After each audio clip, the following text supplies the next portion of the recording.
উন্নতি কোনে নিবিচাৰে? সকলো মানুহে বিচাৰে যাতে তেওঁ নিজৰ জীৱনত উন্নতি কৰিব পাৰে, ছাকচেছ এচিভ কৰিব পাৰে। কিন্তু সফলতাৰ বাবে বহুকেইটা বস্তু আপোনাৰ ওপৰত নিৰ্ভৰ কৰে। আপোনাৰ অভ্যাস হ'ব পাৰে, আপুনি আপোনাৰ সময়বোৰ কেনেধৰণে পাৰ কৰিছে সেয়া হ'ব পাৰে, আৰু এনেকুৱা বহুকেইটা ফেক্টৰৰ ভিতৰত এটা বহুত ডাঙৰ কাৰণ হৈ গ'ল আপোনাৰ বন্ধুবৰ্গ বা আপোনাৰ লগত থকা মানুহখিনি, আপোনাৰ সংগ। যদিহে আপোনাৰ সকলো ধৰণৰ চেষ্টা সফল হোৱাটো বিচাৰিছে, আপোনাৰ অভ্যাসসমূহ ভাল থকাৰ পিছতো, আপুনি কষ্ট কৰাৰ পাছতো যদি আপুনি ছাকচেছ এচিভ কৰিব বিচাৰিছে, তাত কোনো ধৰণৰ বাধাৰ সৃষ্টি হোৱাটো বিচৰা নাই, তেনেহ'লে আপুনি আপোনাৰ সংগ নিৰ্বাচন কৰোঁতে বহুত বেছি সাৱধান হ'ব লাগিব। যিদৰে আপোনাৰ হাজাৰটা ভাল অভ্যাস থকাৰ পাছতো যদি এটা বেয়া অভ্যাস আপোনাৰ গাত ৰৈ যায়, তেনেহ'লে সিও আপোনাৰ সফলতাত বাধাৰ সৃষ্টি কৰিব পাৰে। ঠিক সেইদৰে আপোনাৰ প্ৰত্যেকটো দিশতে আগবাঢ়ি যাওঁতে যদি আপোনাৰ লগত থকা মানুহখিনি গণ্ডগোলীয়া হয়, তেনেহ'লে আপোনাৰ জীৱনত আপুনি আগবাঢ়ি যাওঁতে বহুত বেছি বাধাৰ সৃষ্টি পাব পাৰে। আজি মই আপোনালোকক শ্বেয়াৰ কৰিম এনেকুৱা 3 প্ৰকাৰৰ মানুহৰ বিষয়ে। যদি এই 3 প্ৰকাৰৰ মানুহে আপোনাৰ জীৱনত খোজ দিছে বা আপোনাৰ জীৱনত স্থায়ীভাৱে ৰ'বলৈ লৈছে, নতুবা আপুনি এনেকুৱা 3 প্ৰকাৰ মানুহৰ লগত ৰিলেশ্যনশ্বিপ ষ্টাৰ্ট কৰিছে, তেনেহ'লে আজিয়েই আপুনি এনেকুৱা 3 প্ৰকাৰ মানুহৰ পৰা আঁতৰি থাকিবলৈ চেষ্টা কৰক। যি 3 প্ৰকাৰ মানুহে আপোনাক জীৱনত কেতিয়াও সফল হ'বলৈ নিদিব। ইয়াৰে 1 নম্বৰ টাইপৰ মানুহখিনি হৈ গ'ল স্থিৰতা নাইকিয়া মানুহ। আমি জীৱনত এনেকুৱা বহুত মানুহ লগ পাওঁ, যিসকল মানুহ কামৰ প্ৰতি বহুত বেছি এগ্ৰেছিভ হয়, বহুত বেছি পজিটিভ নিচিনা লাগে। কিন্তু আমি সৰুতে পঢ়িবলৈ পাইছোঁ, যিবিলাক মানুহৰ ডলাৰ বগৰী অভ্যাসটো থাকে, মানে ইঠাইৰ পৰা আন ঠাইলৈ বেছিকৈ বগাই ফুৰা অভ্যাস থাকে, সেইসকল মানুহে জীৱনত কেতিয়াও উন্নতি কৰিব নোৱাৰে। আমি খুব ভালকৈ জানো, কোনো এটা কামত ছাকচেছ এচিভ কৰিবলৈ হ'লে, সফলতা পাবলৈ হ'লে সেই কামটোত আমি সময় দিবই লাগিব। লাহে লাহে মানুহৰ উন্নতি হয়। যিটো বস্তু খুব বেছি সোনকালে আহে, সেইটো বেছি দিন নাথাকে, আৰু যিটো বেছি দিন থাকে সেইটো কেতিয়াও সোনকালে নাহে। এয়া কৈ গৈছিল ডক্টৰ APJ আব্দুল কালামে। বন্ধুসকল, যিখিনি মানুহে কিবা এটা কাম আপোনাৰ লগত আৰম্ভ কৰিব আৰু তেওঁ কেইদিনমান কৰাৰ পাছতে বেলেগ এটা কামলৈ গুচি যায়, সেইটো 2 দিনমান কৰাৰ পিছত আকৌ 2 নম্বৰজনৰ কথা শুনি আকৌ বেলেগ এটা কামলৈ গুচি যায়, তেনেকুৱা মানুহে লাইফটোত কেতিয়াও ছাকচেছ এচিভ কৰিব নোৱাৰে। তেওঁ সদায় এটা লেভেলত থাকি যায়, কাৰণ তেওঁ হয়তো পজিটিভ হ'ব পাৰে, কাম কৰি ভাল পাব পাৰে, পইচা উপাৰ্জন কৰাৰ মানসিকতা থাকিব পাৰে, কিন্তু তেওঁ কেতিয়াও জীৱনত উন্নতি কৰিব নোৱাৰে।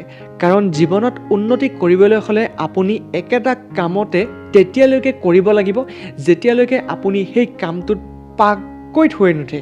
যিদিনাখন আপুনি সেই কামটোত পাকৈত হৈ উঠিব, পাৰ্গত হৈ উঠিব, সেইদিনাখন আপুনি সেই কামটোত ৰজা হৈ পৰিব। কিন্তু যদিহে আপুনি 2 দিনমান কৰাৰ পিছতে আনৰ কথা শুনি আকৌ সেই কামটো সলাই দিয়ে, আকৌ 2 দিনমান কৰাৰ পিছত বেলেগৰ কথা শুনি আকৌ সেই কামটো সলাই দিয়ে, তেনেহ'লে আপুনি কোনো এটা কামতে কেতিয়াও সফলতাৰ শীৰ্ষত থাকিবগৈ নোৱাৰিব। আৰু যদিহে আপুনি এনেকুৱা ধৰণৰ মানুহৰ লগত কাম কৰে, তেনেহ'লে ভৱিষ্যতত এনেকুৱা সম্ভাৱনা বহুত থাকিব, য'ত তেওঁৰ লগত কৰা প্লেনিঙৰ পাছতো তেওঁ আপোনাক মাজ ৰাস্তাত এৰি থৈ বেলেগ কামত গুচি যাব, নতুবা সেই অভ্যাসটো আপোনাৰ গাত আহি যাব, যাৰ বাবে আপুনি কোনো এটা কাম সঠিকভাৱে কৰিব নোৱাৰিব। আৰু য'ত স্থিৰতা নাই, তাত কেতিয়াও সফলতা নাই। গতিকে যদি এনেকুৱা মানুহ আপোনাৰ লগত আছে, যাৰ স্থিৰতা নাই, একেটা কামত মন দিব নোৱাৰে, প্ৰতিদিনে কাম সলাই নতুন নতুন কাম বিচাৰি ফুৰে, তেনেকুৱা মানুহৰ লগ আজিয়ে এৰক আৰু আপোনাৰ নিজৰ যিটো লক্ষ্য স্পষ্ট কৰি লৈছে, সেইটোৰ লগত কাম কৰিবলৈ আৰম্ভ কৰক, আৰু দেখিব সফলতা খুব সোনকালে আপোনাৰ হাতত আহি গৈছে। ইয়াৰে যিটো 2 নম্বৰ টাইপৰ মানুহ, সেইখিনি হৈ গ'ল বাহানা বনোৱা মানুহ। বন্ধুসকল, এনেকুৱা মানুহখিনিয়ে কোনো এটা কাম ছাকচেছফুলি এচিভ কৰিব নোৱাৰে। তেওঁলোকে সদায় এনেকুৱা এটা কাৰণ ৰেডি কৰি ৰাখে, যিটো কাৰণ তেওঁলোকে দিব পাৰে কিয় কামটো তেওঁ কৰিব নোৱাৰিলে।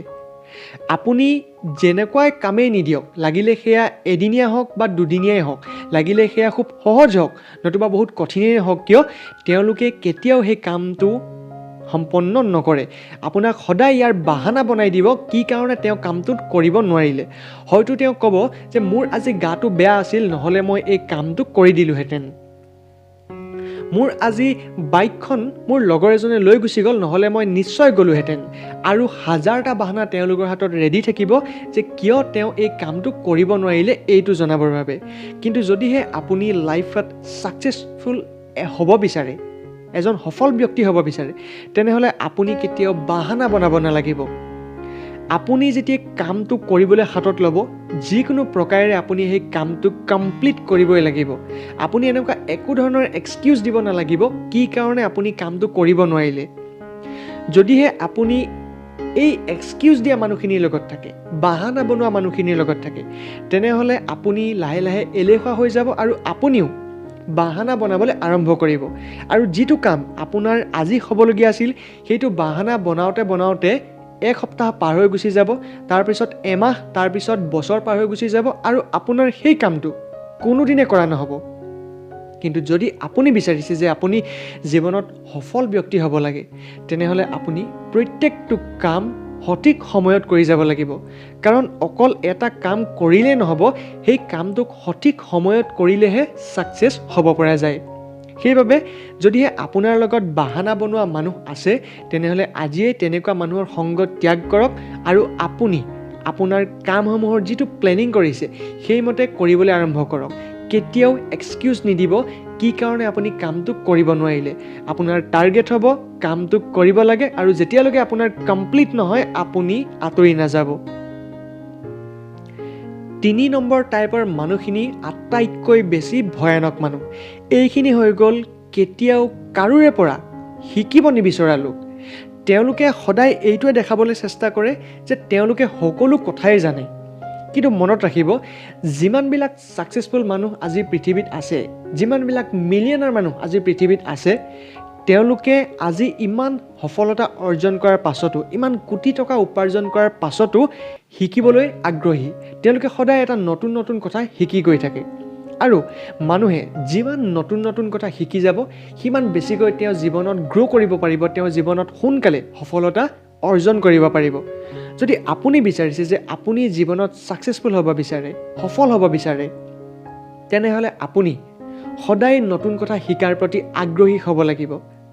যিসকল লোকে নতুন কথা শিকিব নিবিচাৰে, আনৰ কথা শুনিব নিবিচাৰে, প্ৰত্যেকটো কথাত নিজৰ অপিনিয়ন দিয়ে, নিজেই জানো বুলি বেছিকৈ দেখুৱায়, তেওঁলোকে সদায় একেটা ঠাইতে ৰৈ যায়। আৰু আজিৰ যুগটো হৈ গ'ল কম্পিটিশ্যনৰ যুগ। যদিহে আপোনাৰ গাত আপুনি নতুন নতুন গুণ সুমুৱাই নলয়, নতুন নতুন গুণ যদি আপুনি ভৰাই নলয়, তেনেহ'লে আপুনি একে ঠাইতে ৰখি যাব। উদাহৰণস্বৰূপে এটা সাধাৰণ মোবাইল কোম্পানীকো যদি চায়, তেওঁলোকেও প্ৰতি 2-3 মাহৰ মূৰে মূৰে তেওঁলোকৰ মোবাইলৰ ভাৰ্চনসমূহ নতুন কৰি গৈ থাকে, যাতে সদায় আগত থাকিব পাৰে। কিন্তু যিবিলাক মোবাইল কোম্পানীয়ে তেওঁলোকৰ মোবাইলৰ ভাৰ্চনসমূহ নতুন নকৰে, তেওঁলোকৰ মোবাইলসমূহ বিকাটো বহুত কমি যায়। ঠিক সেইদৰে আপোনাৰ গাত থকা গুণসমূহ যদি আপুনি বঢ়াই নলয়, নতুন নতুন কথা যদি আপুনি শিকিবলৈ আগ্ৰহী নহয়, তেনেহ'লে আপুনি কেতিয়াও গ্ৰ' কৰিব নোৱাৰিব। আৰু যিসকল লোকে নতুন কথা শিকিব নিবিচাৰে, তেনেকুৱা মানুহৰ লগত যদি আপুনি থাকে, তেনেহ'লে আপুনি কেতিয়াও কোনো মানুহৰ লগত থাকোঁতে নতুন কথা শিকিব নোৱাৰিব। কাৰণ যেতিয়াই কোনোবা এজন মানুহে কিবা এটা কথা আপোনাক শ্বেয়াৰ কৰিব, আপোনাৰ লগত থকা ব্যক্তিজনে কৈ দিব যে তেওঁ কথাখিনি জানে আৰু তেওঁ জনা কথাখিনিৰ ফালে টানি লৈ যাব। আৰু এই অভ্যাসটো লাহে লাহে আপোনাৰ গাত আহি যাব, যাৰ পৰা আপুনি কেতিয়াও কোনো এটা নতুন কথা শিকিব নোৱাৰিব। কিন্তু মনত ৰাখিব, জীৱনত আগবাঢ়িবলৈ হ'লে আপুনি প্ৰতিদিনাই এটা নতুন কথা শিকাটো বাধ্যতামূলক। যিদিনা আপুনি শিকাটো বন্ধ কৰি দিব, সেইদিনাখনৰ পৰা আপুনি লাইফত আৰু কেতিয়াও গ্ৰ' কৰিব নোৱাৰে। চ' বন্ধুসকল, এই 3 প্ৰকাৰৰ লোক যদি আপোনালোকৰ জীৱনত আছে, তেনেহ'লে আজিয়ে আপুনি তেওঁলোকৰ সংগ লাহে লাহে কমাই আনক, নতুবা একেবাৰে ত্যাগ কৰি দিয়ক। 1 নম্বৰ হৈ গ'ল সেইখিনি মানুহ, যিখিনি মানুহৰ কোনো ঠাইতে স্থিৰতা নাই, সদায় এটা কোম্পানীৰ পৰা সিটো কোম্পানী, এটা কামৰ পৰা ইটো কামলৈ খুব সঘনে সলাই বা ঘূৰি ফুৰে। 2 নম্বৰ হৈ গ'ল সেইখিনি মানুহ যিখিনি মানুহে সদায় বাহানা বনায়, যিকোনো এটা কাম নকৰিবৰ বাবে তেওঁলোকৰ ওচৰত হাজাৰটা বাহানা সদায় ৰেডি হৈ থাকে। আৰু 3 নম্বৰ হৈ গ'ল সেইখিনি মানুহ যিখিনি মানুহে কেতিয়াও নতুন কথা এটা শিকিবলৈ আগ্ৰহী নহয় বা কেতিয়াও শিকিব নিবিচাৰে আৰু সদায় এইটো দেখুৱায় যে তেওঁ সকলো কথাই জানে। যদি ভিডিঅ'টো ভাল লাগিল তেনেহ'লে এটা লাইক কৰিবলৈ নাপাহৰিব আৰু এনেকুৱা মানুহ আপোনালোকৰ জীৱনত লগ পাইছেনে নাই পোৱা তলত কমেণ্ট কৰি জনাবলৈ নাপাহৰিব। লগতে এই 3টা অভ্যাস যদি আপোনালোকৰ নিজৰ গাতো আছে তেনেহ'লে চেষ্টা কৰক যাতে এই 3টা অভ্যাস আপুনি আজিৰ পৰাই আঁতৰাব পাৰে। কাৰণ যিমান দিনলৈকে এই 3টা অভ্যাস আপোনাৰ গাত থাকিব তেতিয়ালৈকে আপুনি জীৱনত কেতিয়াও সফলতা অৰ্জন কৰিব নোৱাৰে।